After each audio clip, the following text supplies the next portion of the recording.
Hello everyone, welcome back to our channel. In this video, I will guide you through my iPhone won't turn on or charge issue.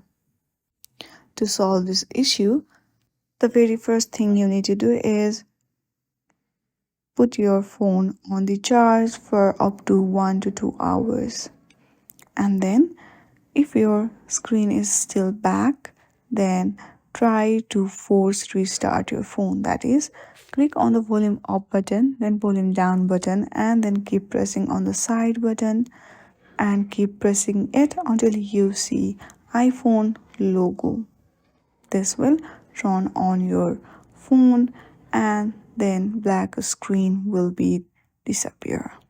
I hope you like this video. If you like this video, then please do not forget to like and share our channel. Thank you for watching.